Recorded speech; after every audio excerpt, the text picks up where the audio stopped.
Je me suis fait hacker.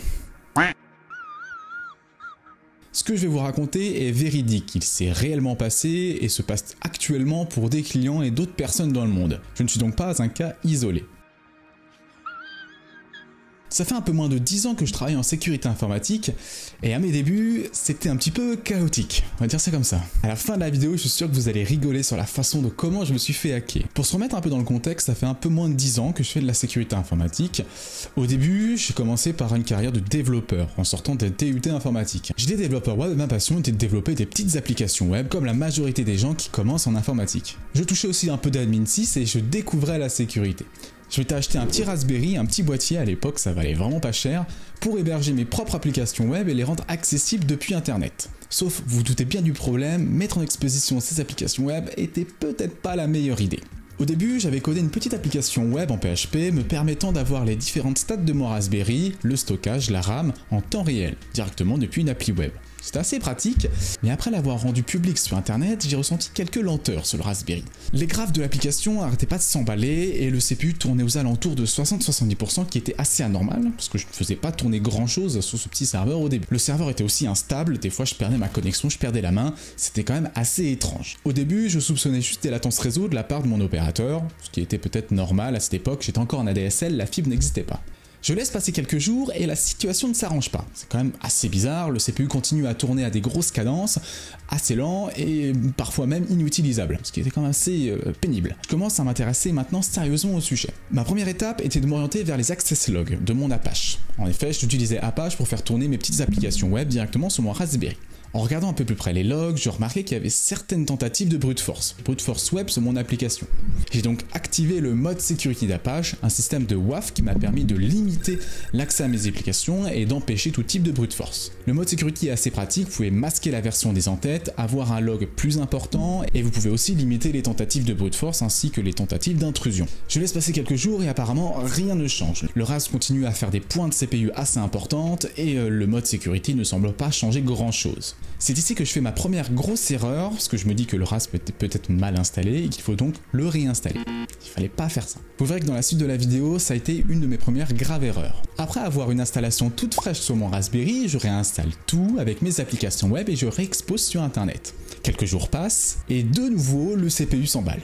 La RAM et le CPU du Raspberry s'emballent. Et là, je n'y comprends rien, parce que le Raspberry est tout neuf, tout prêt, tout propre, et le problème revient. Du coup, je me dis, c'est sûr, mon application web a un problème, il faut que je la coupe. Je coupe l'application web, je laisse encore passer quelques jours, et rien ne change. Le CPU est toujours au maximum, la RAM est toujours au maximum, et c'est là que je me dis qu'en fait, le problème est sûrement ailleurs. C'est à partir de ce moment-là que l'histoire est un peu floue. Comme je vous le dis, cette histoire a presque 10 ans, je me souviens plus très bien exactement ce que j'avais fait. Mais ce que je me souviens, c'est que j'ai commencé à faire du forensic, à faire de l'analyse numérique sur mon Raspberry. Ma première étape a été de le débrancher entièrement du réseau, c'est-à-dire que je l'ai isolé pour que ce soit que moi qui puisse y accéder. On ne pouvait plus du tout y accéder depuis internet. La première chose que j'ai fait, c'est lancer CHK-Rootkit et RKHunter, qui sont une sorte de recherche de rootkit, des programmes qui permettent de rechercher des virus et des rootkits directement sous Linux, pour voir s'il n'y a pas quelque chose de suspicieux sur mon Raspberry directement d'installer. Hormis quelques avertissements qui semblaient normal, un message attire mon attention. On m'a indiqué qu'un répertoire peu courant se trouvait dans le répertoire dev/shm.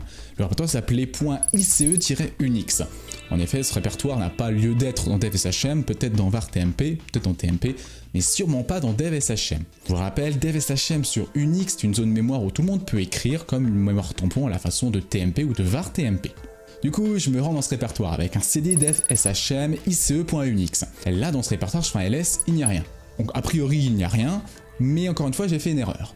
En effet, j'ai juste tapé la commande ls sans afficher les fichiers cassés. En effet, si je fais ls-la, un autre répertoire apparaît, .tmp. Je me rends du coup dans ce .tmp, et là j'observe un autre fichier.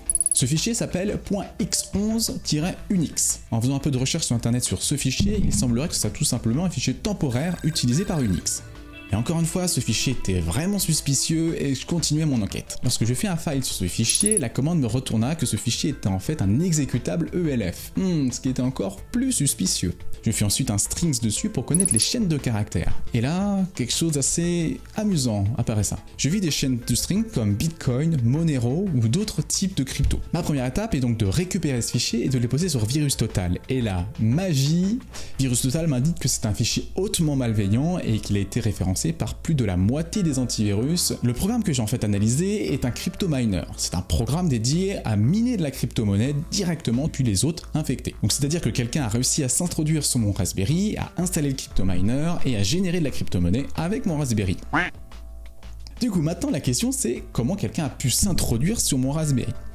Mon premier doute se tournait vers les applications web. Pourtant, mes applications n'avaient aucune entrée utilisateur, je ne comprends pas comment quelqu'un aurait pu les exploiter pour entrer sur mon Raspberry. Je continuais mon enquête. À fouiner sur mon Raspberry, je tombe dans un répertoire .ssh dans mon Home Directory, dans mon répertoire personnel. Dans le .ssh, je trouve un fichier Authorized Keys. Ce fichier-là n'était pas là auparavant. Quand je regarde le contenu, une certaine clé a été ajoutée et ça ne correspond pas du tout à la mienne. Quelqu'un donc a réussi à s'introduire sur mon Raspberry et a ajouté sa clé publique dans mon Authorized Key. En le faisant de cette façon-là, la personne qui avait infecté mon Raspberry pourra revenir n'importe quand en utilisant le protocole SSH. Un peu d'explication sur SSH. SSH veut dire Secure Shell. SSH a été créé en 1995. Il est basé sur Telnet, un mécanisme de communication non sécurisé. SSH va agir à la même façon que Telnet en utilisant le protocole de Telnet et en rajoutant une couche de sécurité cryptographique pour protéger les données.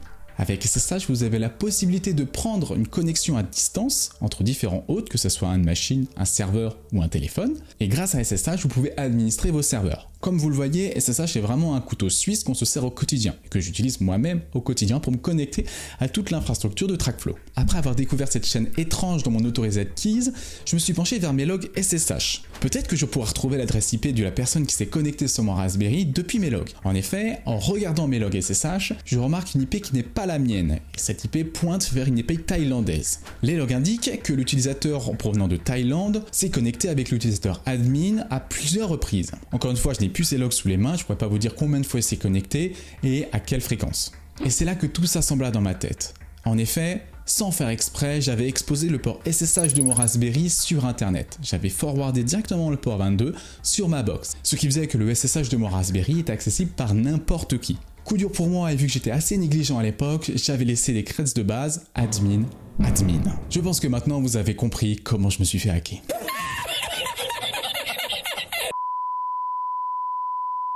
Bon, résumons tout. Ce hack s'est déroulé en plusieurs étapes. Dans un premier lieu, j'avais exposé sans faire exprès mon SSH sur internet, avec des mots de passe par défaut admin, et sur le port 22. Il existe de nombreux robots qui scannent entièrement internet à la recherche de ports SSH faillibles.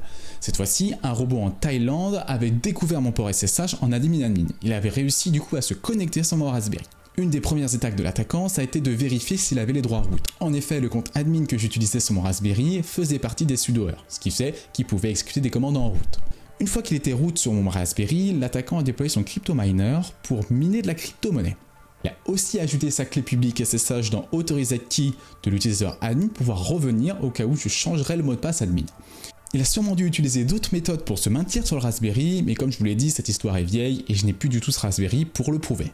Encore une fois, comme je vous l'ai dit, cette histoire est très réaliste et le fait d'exposer des identifiants faibles sur internet est entièrement faisable par n'importe qui sans le vouloir. Pour vous illustrer à quel point c'est facile d'effectuer ce type d'attaque, je vais vous faire une petite démo. Pour ce faire, je vais utiliser Exegol, j'en parle dans ma vidéo précédente. Allez la voir si vous ne l'avez pas encore vue. La première étape est de monter une machine vulnérable. Je vais monter du coup un conteneur Docker avec un service SSH avec des mots de passe faibles. Ensuite, je me rends sur mon conteneur Exegol. Pour effectuer mon attaque de brute force sur le service SSH, je vais utiliser l'outil Hydra. J'aurais pu très bien utiliser d'autres outils comme l'outil CrapMapExec ou Patator ou il en existe encore plein d'autres. Je vais ensuite configurer Hydra pour réaliser le brute force. Je vais utiliser deux dictionnaires, un dictionnaire pour les noms d'utilisateurs et un dictionnaire pour les mots de passe. Une fois que Hydra est correctement configuré, je lance l'attaque. Et vous voyez qu'au bout d'un certain temps, boum, le mot de passe tombe. Comme vous avez vu, le brute force n'a pas été très long car le mot de passe n'est pas très compliqué. Par défaut, SSH ne propose pas de limitation sur le nombre de connexions SSH, c'est-à-dire que j'aurais pu très bien laisser Hydra tourner plusieurs minutes, plusieurs heures, plusieurs jours, voire plusieurs mois sur un seul hôte. Dans ce genre de cas, vous pouvez donc essayer des millions de mots de passe sur les différents services SSH. Ce qui fait que même avec un mot de passe lourd, il finira par tomber. Du coup, on arrive à une conclusion, comment se protéger contre ce type d'attaque ? Une des premières étapes et sûrement une des plus évidentes est de ne pas exposer le service SSH sur internet. Or, vous en doutez bien, le service SSH est utilisé pour administrer des machines, on en a souvent besoin, moi le premier. Donc il va falloir se pencher sur une autre solution. La solution la plus utilisée est de désactiver l'authentification par mot de passe. En effet, pourquoi avoir besoin de s'authentifier par mot de passe alors que vous pouvez uniquement vous authentifier par clé ? Pour ce faire, vous allez générer un couple de clés. Ce couple de clés contiendra deux éléments, une clé publique et une clé privée. La clé privée sera en votre possession, vous l'utiliserez pour vous connecter sur le serveur distant. La clé publique, vous la déposerez sur le serveur SSH pour vous y connecter. Avec cette authentification mise en place, vous pouvez désactiver l'authentification par mot de passe. C'est-à-dire que plus personne ne pourra effectuer de brute force sur votre serveur. Plutôt efficace, non ? Enfin, si vous avez vraiment besoin de laisser l'authentification par mot de passe, vous pouvez toujours mettre en place un fail to ban. C'est un petit logiciel qui va permettre de limiter le nombre de tentatives de connexion à votre SSH. Du coup, vous pouvez par exemple bloquer les IP qui font plus de 5 tentatives sur votre SSH.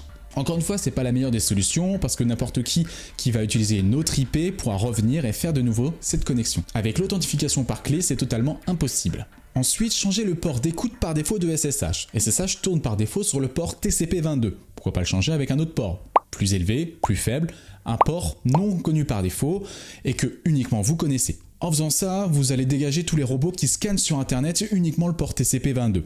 Maintenant, penchons-nous du côté web. Comment aurais-je pu protéger les applications web de mon Raspberry? Une des premières étapes est d'activer un fail to ban. Le fail to ban, comme sur SSH, vous permettrait de limiter le tentative de brute force et encore une fois d'éviter certaines découvertes sur votre application web. Une autre solution, comme j'ai dit en début de vidéo, est d'activer un WAF. Par exemple, ici j'avais activé le mode security de Apache pour limiter les intrusions. Enfin, la solution la plus viable, et là je fais ma petite pub, ne m'en voulez pas, faites auditer vos applications. Par TrackFlow par exemple, je dis ça, je dis rien. Le fait de faire tester vos applications va permettre de déceler les vulnérabilités avant qu'un acteur malveillant le fasse pour vous. Pour mon Raspberry, j'aurais pu aussi durcir un peu plus sa sécurité. Par exemple, installer un ClamAV, un antivirus dédié pour Linux. J'aurais aussi dû utiliser un compte non privilégié, c'est-à-dire un compte qui n'est pas présent dans le fichier sudoers, qui n'a pas la possibilité d'exécuter des commandes root sur la machine. Cela aurait pu gêner l'attaquant sur le déploiement de son malware sur mon Raspberry. En tout cas, s'il y a bien une chose à retenir, c'est de bien faire attention aux services SSH que vous exposez sur internet et de bien désactiver l'authentification par mot de passe. Si vous avez aimé cette vidéo, n'hésitez pas à vous abonner à la chaîne de TrackFlow, à activer la cloche, à liker cette vidéo et à la partager sur vos réseaux sociaux favoris. Ciao, c'était Thibaut.